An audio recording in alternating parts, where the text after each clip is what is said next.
Hello, everyone! Welcome to today's video, where we're diving into something we all have in common: our daily routines. Have you ever wondered how other people start their mornings? Or what successful people do differently in their daily lives? Today, we're going to explore the fascinating world of daily routines, from the moment you open your eyes to when your head hits the pillow at night. Let's start with a quick question. What time did you wake up today?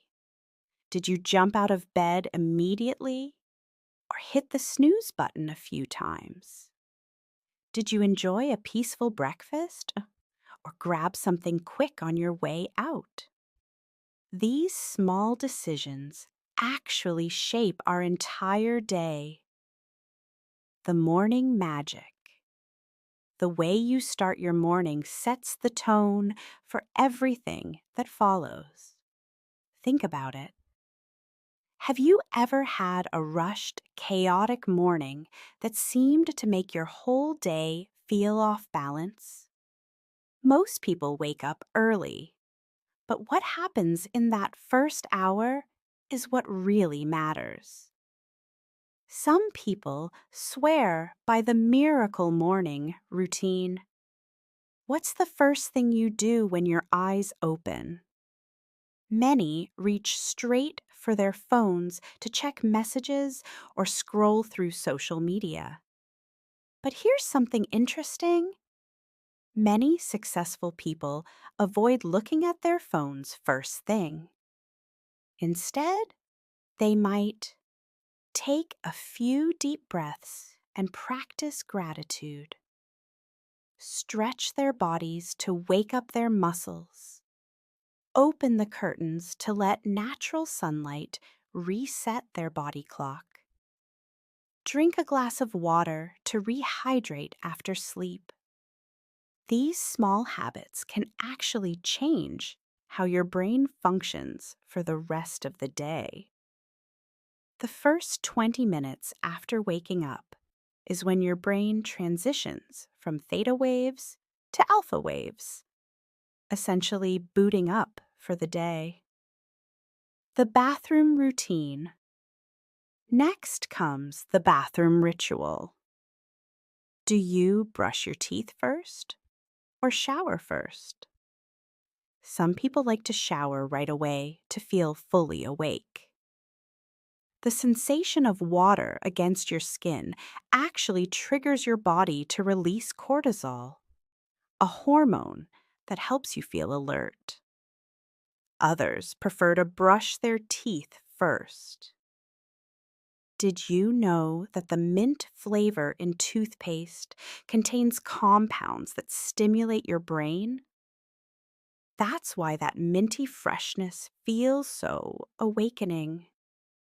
Whatever order you choose, these morning hygiene rituals help signal to your body that it's time to start the day. They're not just about cleanliness. They're about transition. Breakfast. The most important meal? Now let's talk about breakfast. There's that old saying that breakfast is the most important meal of the day. But is it really? Some people are passionate about their morning meal. They might prepare a protein-packed egg sandwich, a colorful fruit smoothie bowl, warm, comforting oatmeal with berries, simple toast with various toppings. Others practice intermittent fasting and skip breakfast altogether. Research shows both approaches can work, depending on your body and lifestyle. What's your breakfast style? Do you sit down and enjoy it slowly, or are you more of a grab-and-go person? Maybe you're someone who can't function without their morning coffee or tea. Speaking of which, coffee or tea, this might be the great divide in morning routines. Coffee drinkers often love that immediate caffeine kick, while tea drinkers might prefer the gentler energy boost. Did you know that L-theanine in tea actually works with caffeine to create a more sustained, crash-free energy? Getting ready and out the door. After fueling up, it's time to get ready for the day. Choosing what to wear can actually be a significant decision point in your morning. Some people plan their outfits the night before to save time and mental energy. Others have adopted a capsule wardrobe or even wear the same style every day. Think Steve Jobs and his iconic black turtleneck. Why? Because it eliminates what psychologists call decision fatigue, the mental drain from making too many choices. How do you get to work or school? Your commute is actually an important part of your daily routine. Some people use this time to listen to educational podcasts, practice a new language, call friends or family, simply enjoy music or silence. Each approach offers different benefits. Learning during your commute can add up to hundreds of hours of education per year. Meanwhile, using the time for calls helps maintain relationships in our busy lives. The productive morning once you've arrived at work or school, how do you start your day there? The first hour can set the tone for your productivity. Many productivity experts recommend tackling your most challenging task first, what's sometimes called eating the frog. This approach takes advantage of your morning mental clarity and willpower. Others prefer to start with quick, easy tasks to build momentum. Checking off several small items can create a sense of accomplishment that carries through the day. What about you? Do you dive straight into work? Or do you take a few minutes to organize your desk, check your calendar, and plan your day? The mid-morning focus. As the morning continues, most people hit their productivity peak. Did you know that for most people, the hours between 9 a.m. and 12 p.m. are when their focus and mental energy are naturally highest? This is when deep work happens. Those periods of uninterrupted concentration where you make real progress on important projects. Some people use techniques like the Pomodoro method, 25 minutes of focused work followed by a 5-minute break. Time blocking, dedicating specific hours to specific tasks. The 52-17 rule, 52 minutes of work followed by a 17-minute break.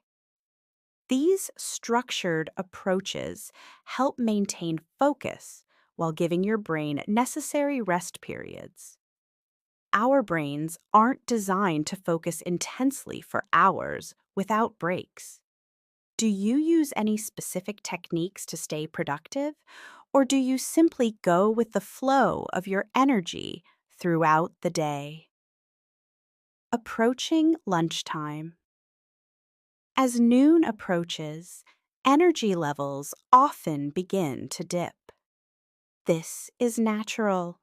Your body's circadian rhythm creates a slight drowsiness during this time.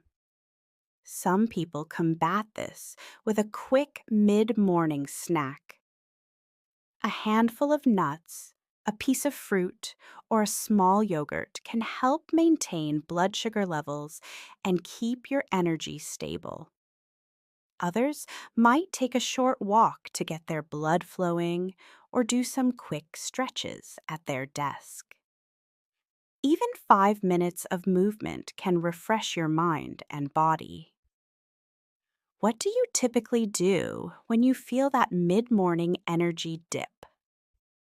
Do you push through, take a break, or reach for another cup of coffee? Lunchtime approaches. As we approach lunch, it's worth thinking about how this important meal fits into your routine. Do you bring lunch from home or go out to eat? Do you eat alone for some quiet time or use the opportunity to socialize with colleagues?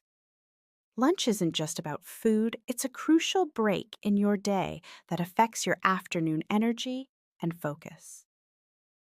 In our next segment, we'll explore lunch routines and how the afternoon unfolds for different people.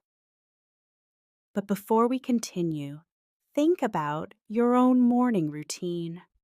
What parts work well for you? What would you like to change? Sometimes, small adjustments can make a big difference in how your entire day feels.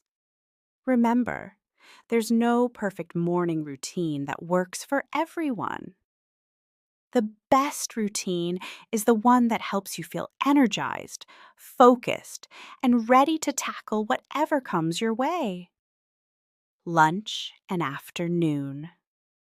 The power of lunch. Lunch might seem like just another meal, but it's actually a crucial turning point in your day.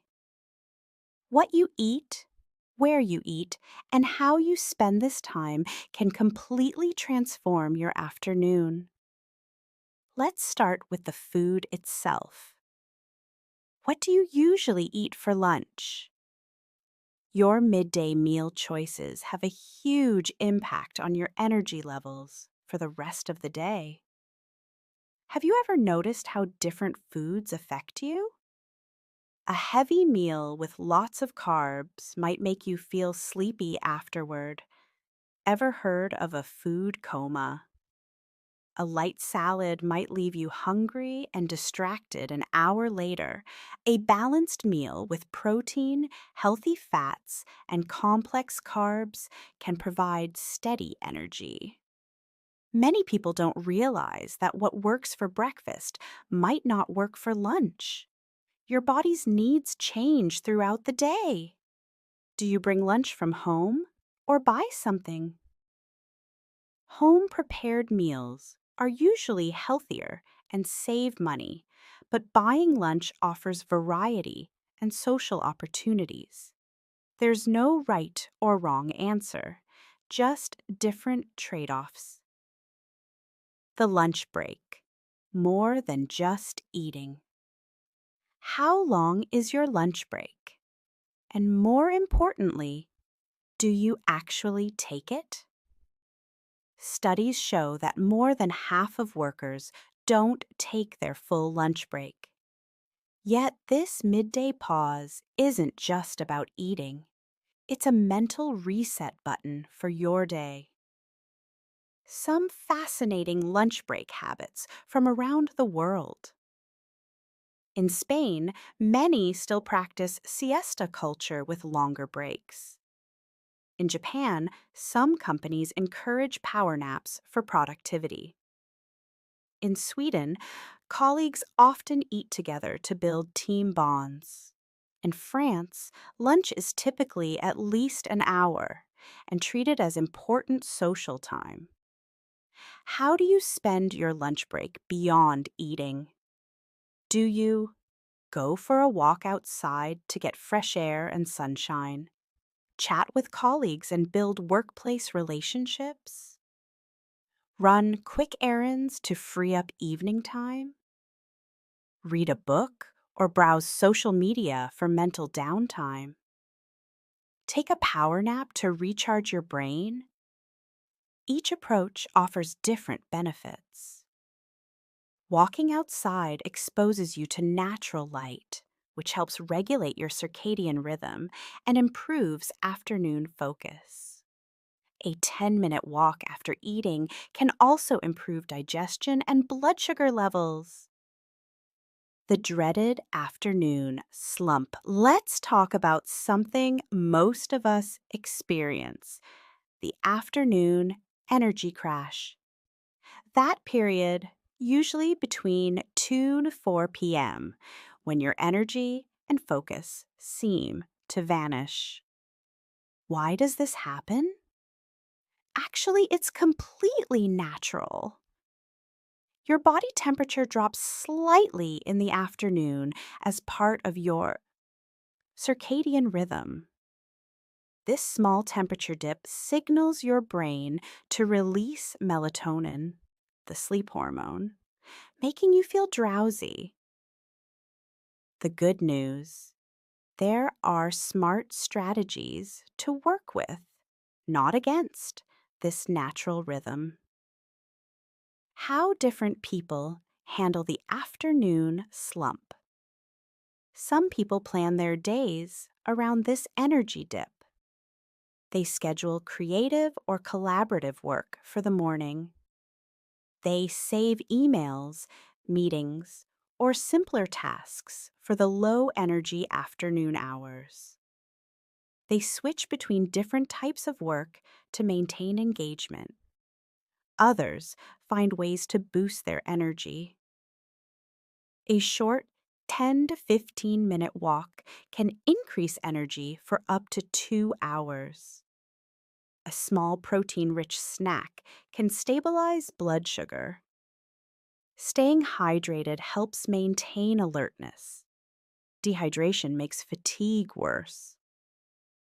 Some find that a carefully timed afternoon coffee works wonders. What's your approach?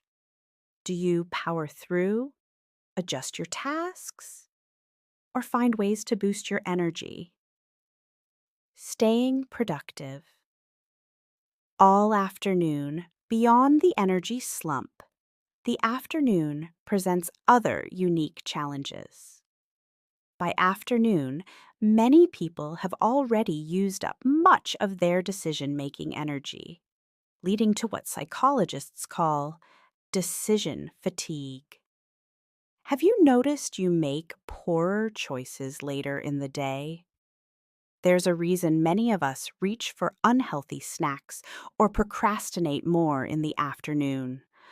Our willpower is literally tired. Successful people often structure their afternoons to account for this. They batch similar tasks together to reduce mental switching costs. They use afternoon hours for implementation rather than planning. They break large tasks into smaller chunks with clear endpoints. They create systems that reduce the number of decisions needed. What about breaks? The science is clear that regular short breaks actually improve overall productivity. Your brain isn't designed to focus intensely for hours at a stretch. Effective break strategies include the 52-17 rule: 52 minutes of work followed by 17 minutes of rest. Micro breaks: just 30 seconds of looking away from your screen can reduce eye strain. Movement breaks: even standing up and stretching for a minute increases blood flow to your brain. Nature breaks: looking at natural scenery, even through a window, reduces mental fatigue. The communication balance: the afternoon is often when most workplace communication happens. Meetings, emails, calls, and collaborative sessions. How do you balance staying available to colleagues while protecting your focus time? Some workplaces have adopted innovative approaches. No meeting Wednesdays to ensure uninterrupted deep work time. designated focus hours when interruptions are discouraged, communication, office hours, when teammates know you're available, status indicators in messaging apps to signal availability. Do you have strategies to protect your focus while staying connected? Many people find that checking email at scheduled times, rather than constantly, helps maintain their concentration and reduces stress. The end of workday routine. As the end of the work or school day approaches, how do you wrap things up?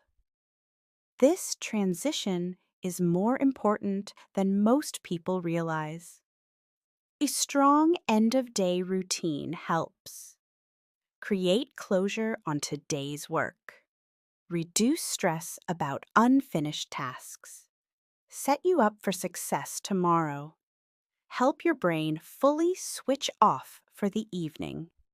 Effective end-of-day practices include writing down your 3 biggest accomplishments for the day, creating a to-do list for tomorrow while everything's fresh in your mind, tidying your workspace for a clean start tomorrow, a quick brain dump of any lingering thoughts or ideas. Some people even have a specific shutdown ritual, like closing all browser tabs, backing up files, or saying a particular phrase to themselves that signals to their brain that work time is officially over. The commute home. For those who don't work from home, the commute back is another important transition period. How do you use this time? The trip home serves a different purpose than the morning commute. Some use it to mentally decompress and process the day. Others listen to upbeat music to shift into a more relaxed mood. Some use the time to call friends or family. Others enjoy podcasts or audiobooks as me time. Interestingly, studies show that how you use your commute significantly impacts your evening mood and stress levels when you arrive home. Arriving home, the evening transition. Finally, you're home. But the transition from work mode to home mode isn't always seamless. Many people find they need a buffer activity to fully switch gears. Some effective transition rituals include changing out of work clothes into comfortable home wear, taking a short walk around the block, doing a quick workout or stretching session, enjoying a cup of tea or other non-alcoholic drink, taking 5 to 10 minutes of quiet time before engaging with family. These small practices help create a psychological boundary between work and personal life, especially important for those working from home. What's your transition ritual? Do you jump straight into home responsibilities, or do you take time to reset? Evening responsibilities. For most people, evenings involve a mix of responsibilities and relaxation. There might be dinner preparation and cleanup, childcare or family time, household chores and organization, pet care, preparation for the next day. How you approach these tasks makes a huge difference in how your evening feels. Some people prefer to front-load their evening by completing all responsibilities first, freeing up the rest of the night for pure relaxation. Others prefer to take a short rest when they get home before tackling any responsibilities. Some find that breaking tasks into smaller chunks with breaks in between works best. What about dinner? Food preparation is a significant part of most people's evenings. Some enjoy cooking as a creative, relaxing activity. Others see it as a chore and prefer quick, simple meals. Some use meal prepping on weekends to simplify weekday dinners. Others rotate cooking responsibilities among family members. Dinner time itself varies widely across cultures and households. Do you eat with family or roommates? Is dinner a time for conversation and connection? Do you eat while watching TV or scrolling on your phone? These choices affect not just your nutrition, but also your relationships and mental well-being. After dinner hours, once dinner and cleanup are complete, how do you spend the remaining evening hours? This free time is precious, and how you use it significantly impacts your happiness and well-being.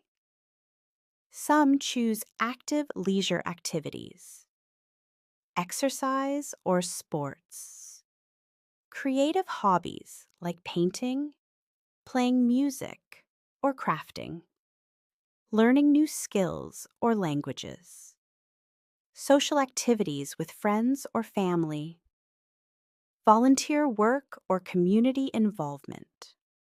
Others prefer more restful activities, reading books or magazines, watching TV shows or movies, taking a relaxing bath, practicing meditation, or gentle yoga, simply sitting outside and enjoying nature.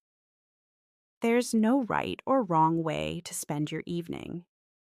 What matters is whether it leaves you feeling restored and satisfied. In our next section, we'll explore evening wind-down routines and how different sleeping habits affect our overall well-being. We'll also dive into weekend routines and how they complement our weekday patterns. Evening hours and winding down.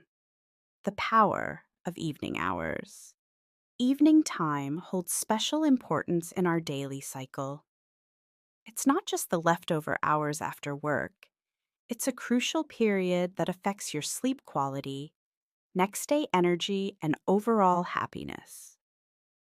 How you spend your evenings can either set you up for success or create a cycle of sleep deprivation and stress. Let's explore how different people approach this important time. The evening meal experience. For many households, dinner is the centerpiece of evening routines.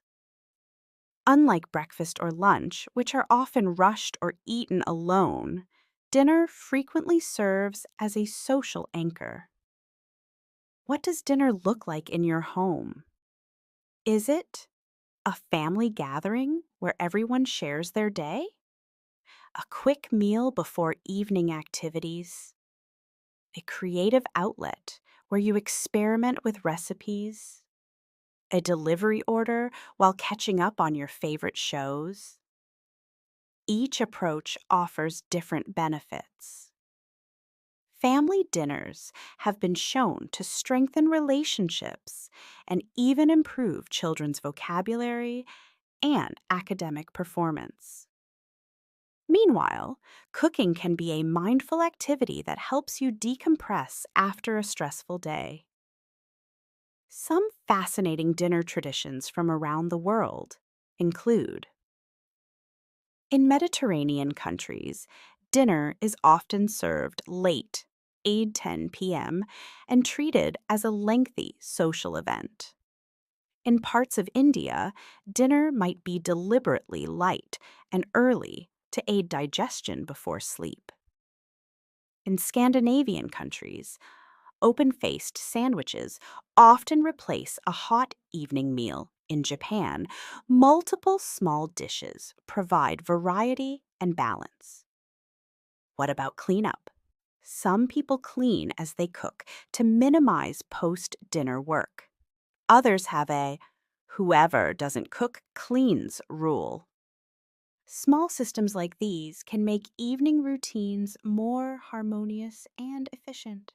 Technology and evening routines. After dinner, many of us reach for our devices. The average person spends 3 to 4 hours on their smartphone each day, with a significant chunk of that time in the evening hours. How do you use technology in the evening? Is it a way to connect with distant friends and family? Entertainment through streaming services or games? A tool for learning through online courses or educational content? A work extension as you catch up on emails or projects? While technology offers incredible benefits, evening screen use comes with some cautions. The blue light from screens can suppress melatonin production, the hormone that signals your body it's time to sleep. This is why many sleep experts recommend a digital sunset, a time when you put away screens, typically 1 to 2 hours before bedtime. Some people use this as a hard rule, while others use blue light filters or special glasses to minimize the impact. Beyond sleep, excessive evening technology use can also crowd out other fulfilling activities. Have you ever looked up from your phone and realized an entire evening has disappeared? Making time for what matters. The evening hours are prime time for activities that enrich our lives beyond work and responsibilities. What do you make time for in your evenings? Some people prioritize relationships, family game nights, or movie evenings, video calls with long-distance friends, date nights with partners, community gatherings, or neighborhood events.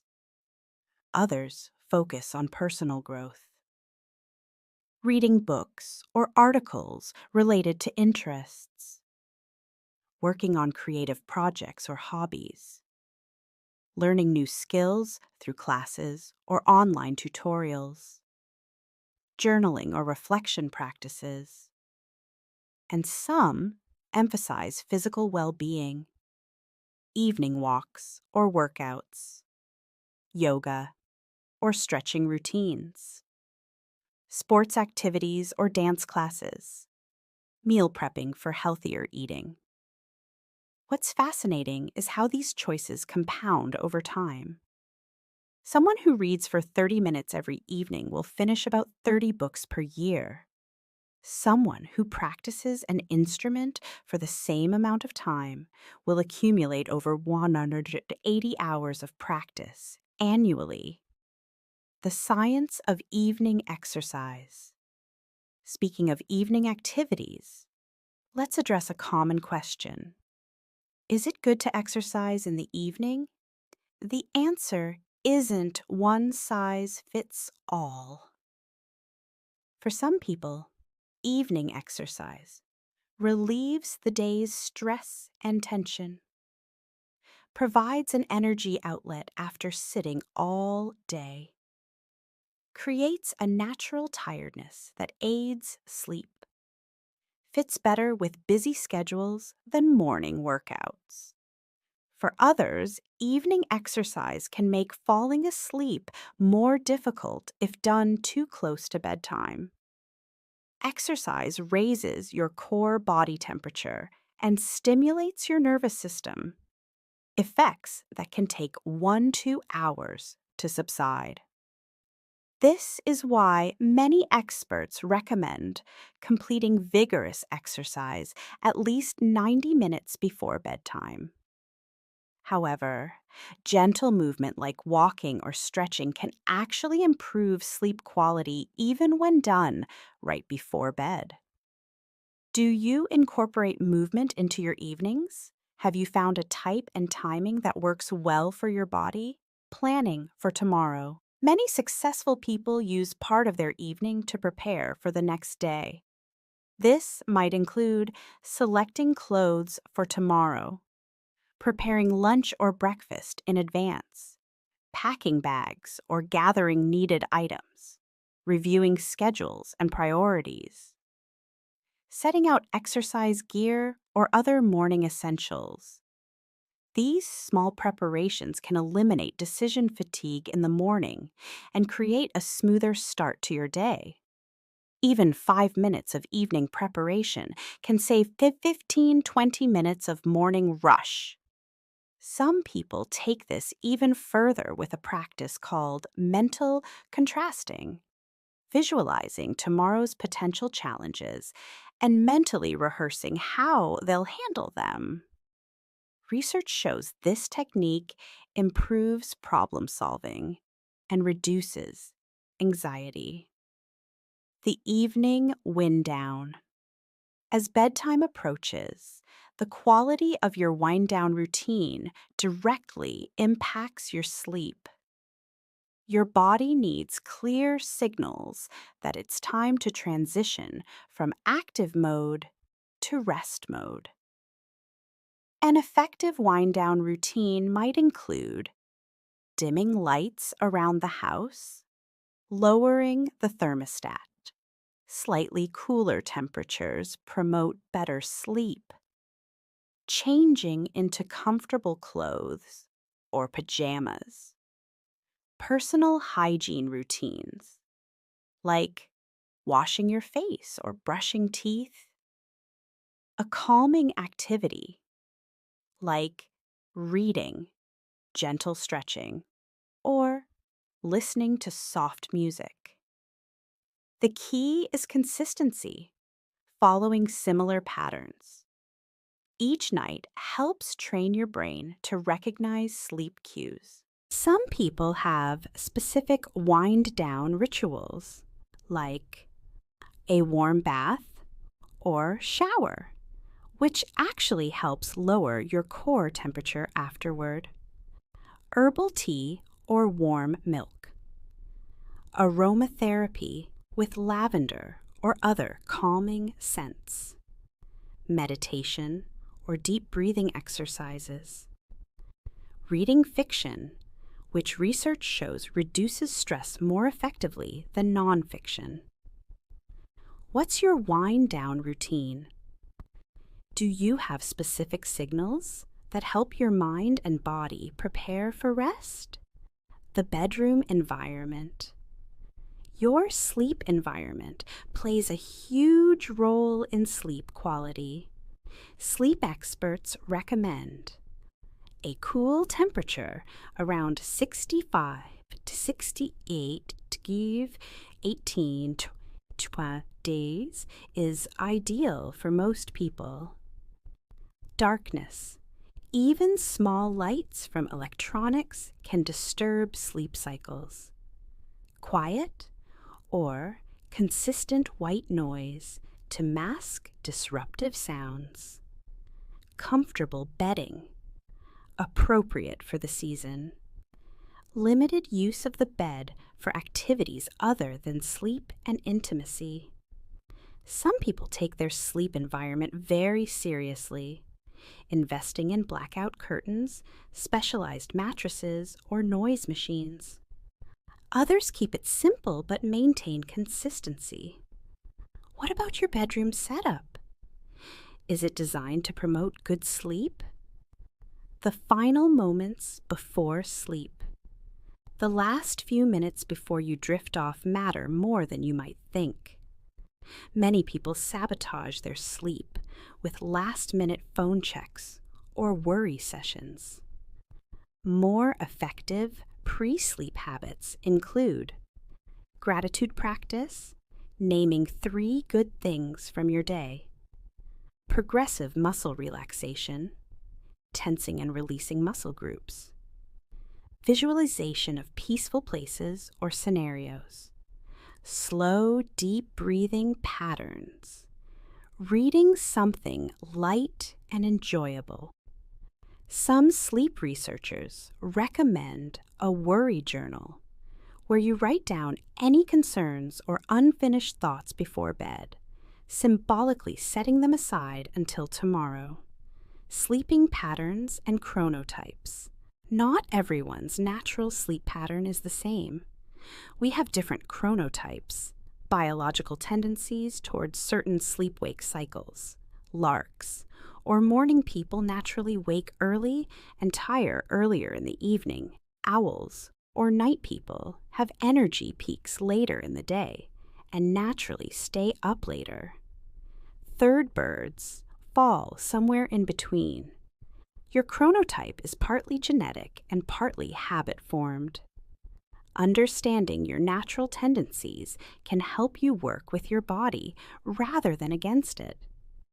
Some people thrive on a consistent sleep schedule, same bedtime and wake time every day of the week. Others use weekends to catch up on sleep, although sleep scientists generally advise against varying your schedule by more than an hour. What's your sleep pattern? Have you found a rhythm that works well for your body and lifestyle? The night owl. Lifestyle. If you're naturally a night owl living in an early bird world, you face some unique challenges. Many work and school schedules favor morning people, leaving night owls perpetually sleep-deprived. Some strategies for night owls include negotiating flexible work hours when possible, using bright light therapy in the morning to help shift your cycle earlier, being extra careful about sleep, hygiene, and consistent bedtimes, planning important tasks for your natural peak energy times, usually afternoon and evening, using the quieter late evening hours for creative or focused work. On the flip side, natural early risers often struggle with social events that run late into the evening. Each chronotype has its advantages and challenges. Sleep quality beyond quantity. While most adults need 7 to 9 hours of sleep per night, the quality of that sleep matters just as much as the quantity.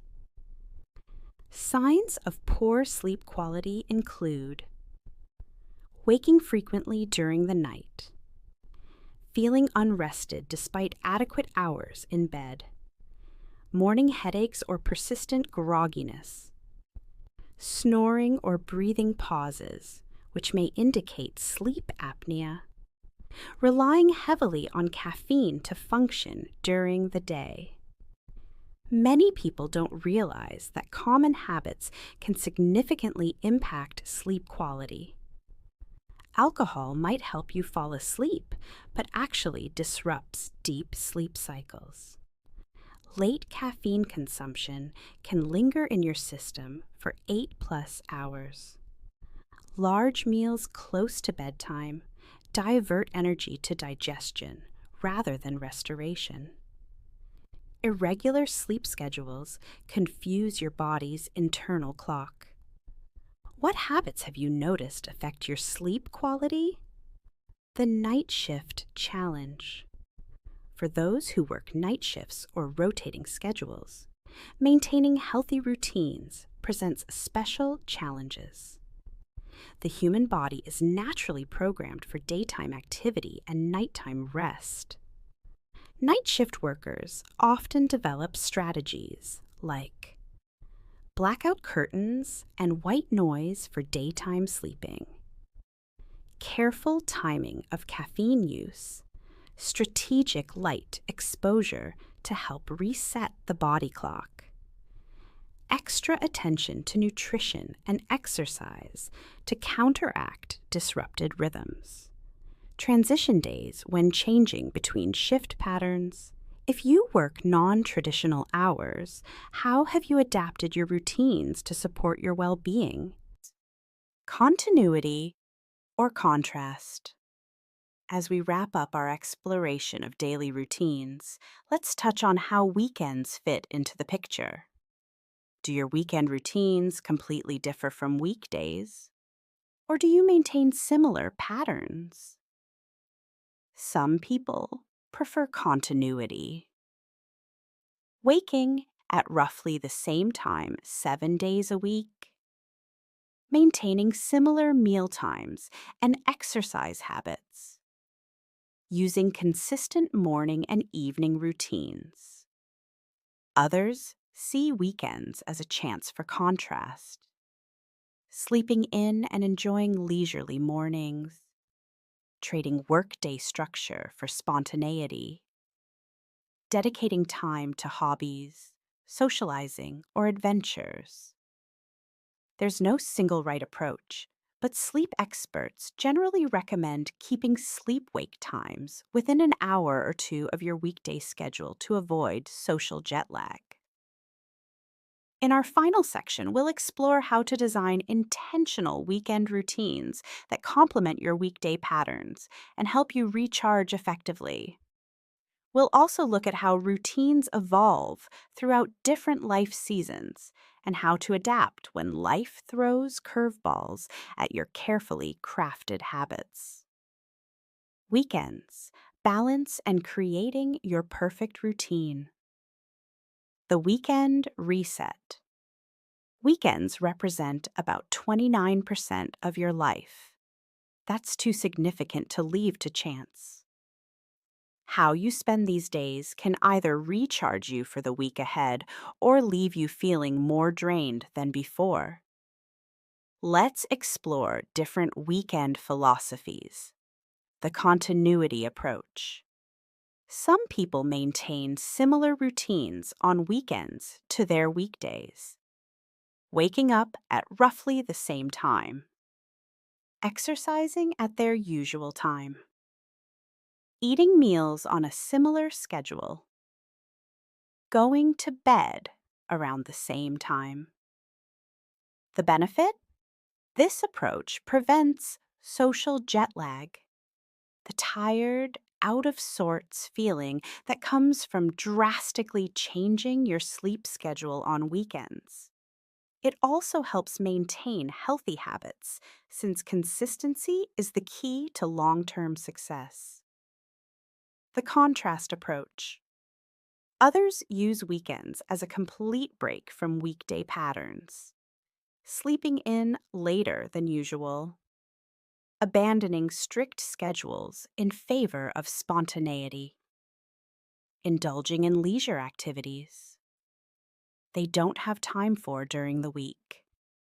Staying up later to socialize or enjoy entertainment. This approach provides psychological contrast that can make weekends feel longer and more refreshing. The mental freedom from rigid schedules can be rejuvenating for many people. The balanced weekend. Many find that a middle path works best. Slight flexibility in wake times, perhaps 1 hour later than weekdays. Maintaining core habits like exercise and regular meals. Balancing productive activities with pure leisure.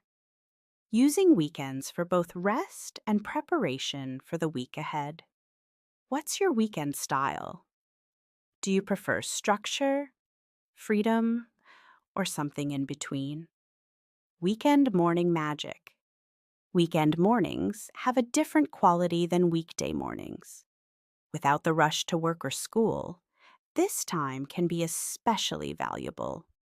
Some people use weekend mornings for extended exercise sessions or outdoor activities, mindful practices like meditation or yoga, creative projects that require fresh energy, quality time, with family over leisurely breakfasts, learning and personal development.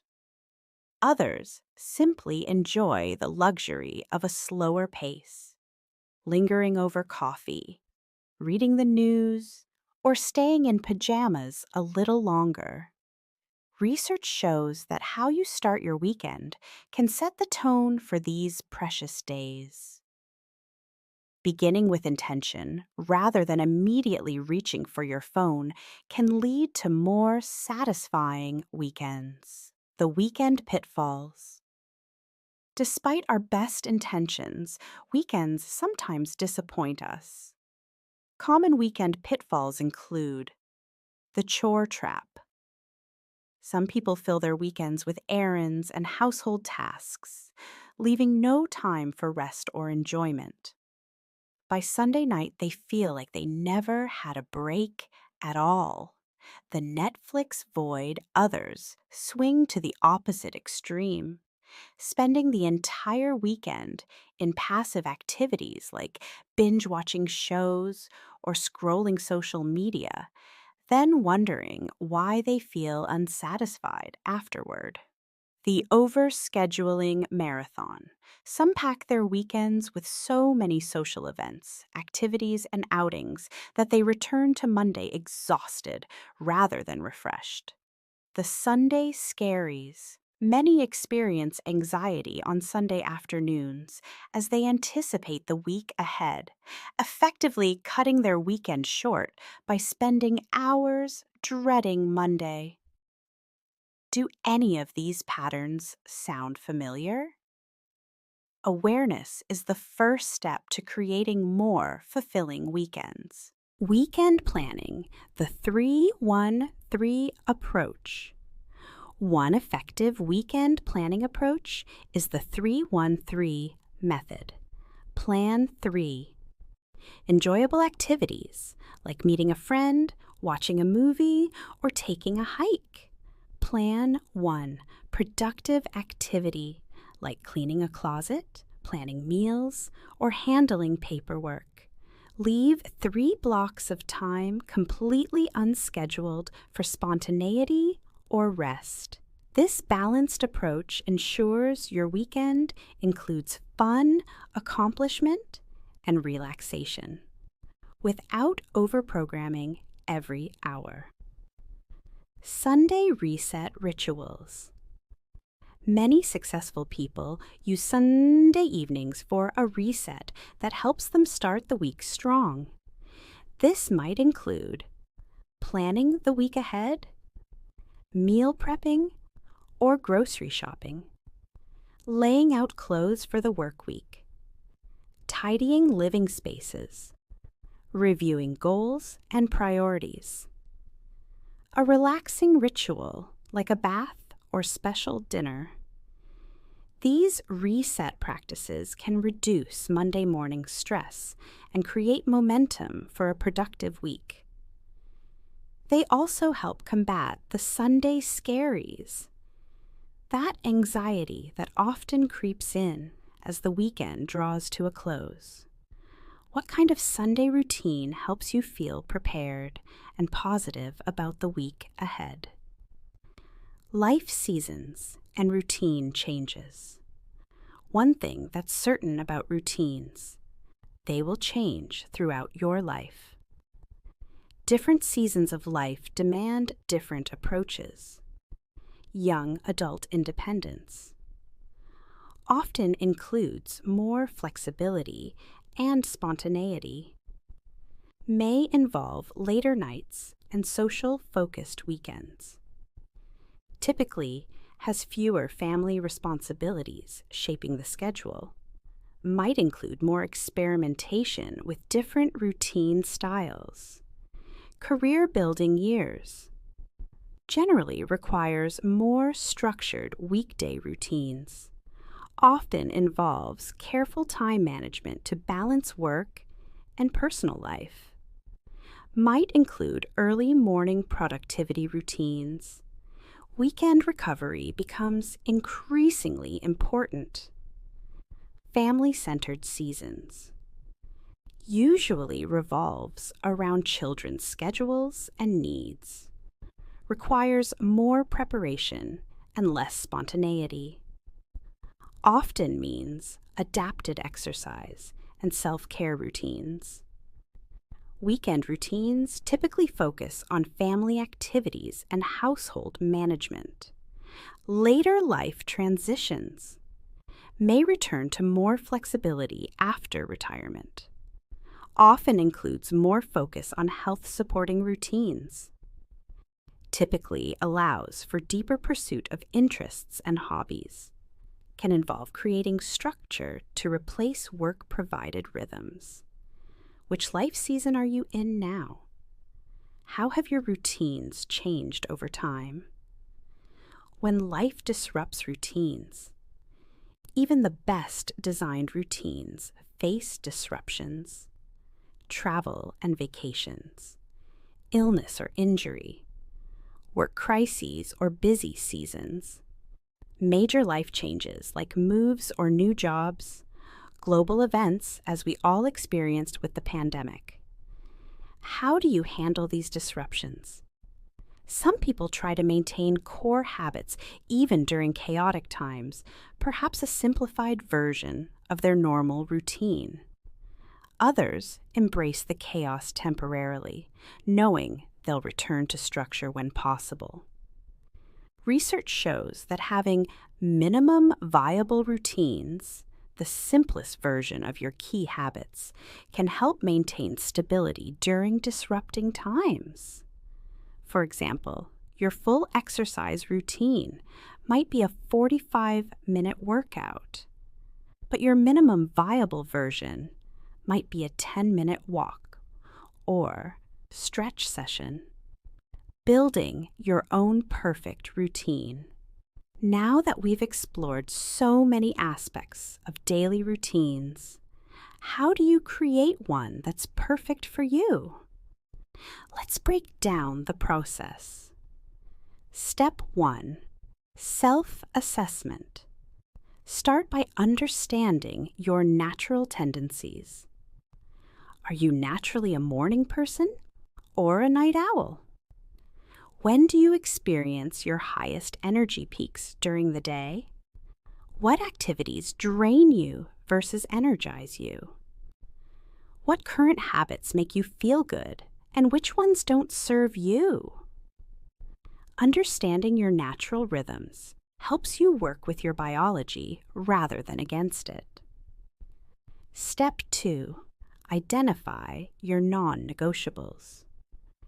Every good routine needs to accommodate your essentials, work or school schedules, family responsibilities, health-supporting habits like sleep, nutrition, and movement, activities that support your mental well-being.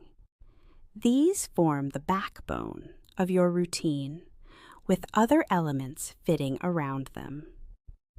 Step 3. Design your ideal day.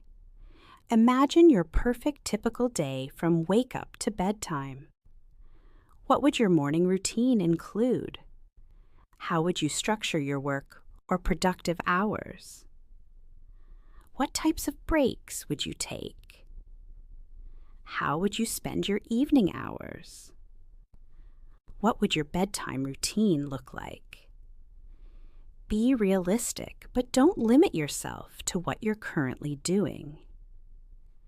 This is about creating an intentional blueprint. Step 4. Start small. The biggest mistake people make is trying to change everything at once. Instead, choose 1 to 3 small routine adjustments to implement first. Practice these consistently for 2 to 3 weeks before adding more. Focus on creating triggers or habit stacking, connecting new habits to existing ones. Celebrate small wins along the way. Remember that sustainable change happens gradually, not overnight. Step 5, experiment and adjust. No routine works perfectly right away. The key is to pay attention to what's working and what isn't. Make small adjustments based on real life experience. Be willing to abandon approaches that don't serve you. Continuously refine based on results and how you feel. The best routine is one that evolves with you over time. The routine. Paradox. Structure creates freedom. It might seem counterintuitive, but having structured routines actually creates more freedom in your life. How? When essential activities run on autopilot, you reduce decision fatigue from constantly figuring out what to do, when lower stress from missed deadlines or forgotten tasks. Create reliable energy through consistent habits. Free up mental space for creativity and presence.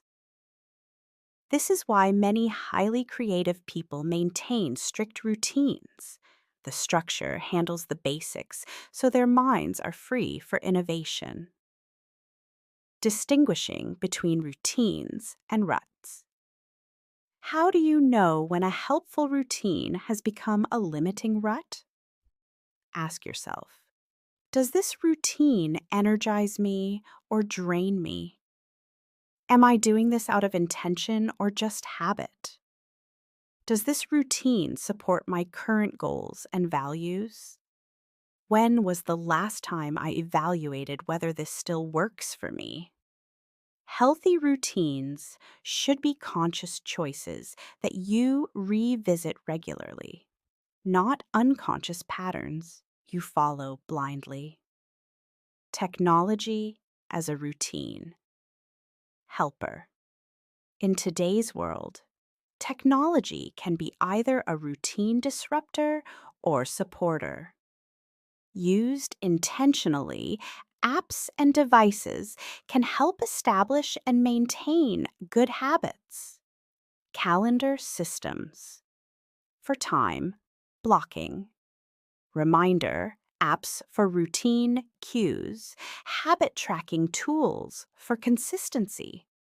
Smart home devices for automating environmental routines. Health wearables for monitoring sleep and activity. The key is using technology mindfully rather than letting it use you. Consider a technology routine that defines when and how you engage with devices throughout your day. Creating rituals within routines. Routines become more meaningful when they include rituals, actions performed with intention and presence. Examples include a morning gratitude practice while drinking your first cup of coffee, a midday mindfulness break to reset your focus, an evening reflection on what went well that day, a weekly family dinner with special traditions, seasonal clean out and refresh of your living space. These rituals add depth to everyday routines, transforming them from mundane tasks into meaningful practices. Balance, the ultimate goal. The perfect routine isn't about maximizing every minute of productivity or creating an Instagram-worthy morning ritual.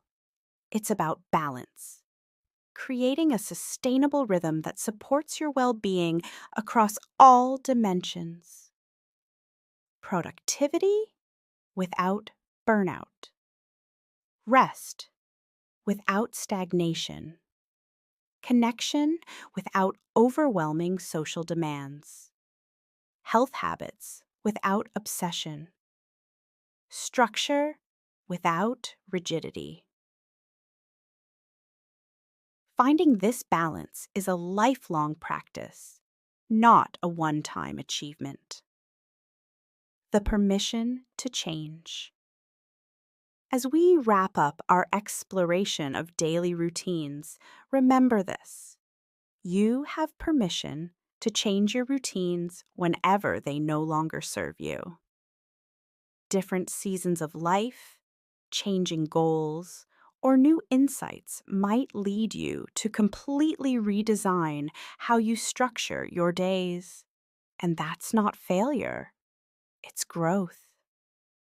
The most successful people aren't those with the most rigid routines. They're those who mindfully create and adapt their routines to support their evolving needs and aspirations. Your routine journey.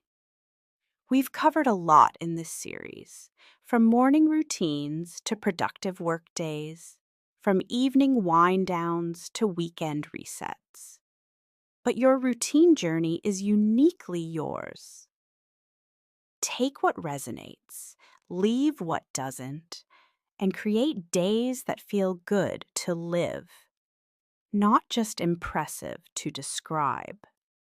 A good routine should feel like it's supporting you, not constraining you. What one small change could you make to your daily routine that would have the biggest positive impact? Sometimes the smallest adjustments create the most significant results. Remember that the ultimate purpose of any routine is to help you live well, with energy for what matters, time for what you value, and presence for the life happening right now. Thank you for joining this exploration of daily routines. I hope you found ideas that inspire you to create days that feel both productive and peaceful, structured and satisfying, ordinary and extraordinary. What routine changes will you try this week?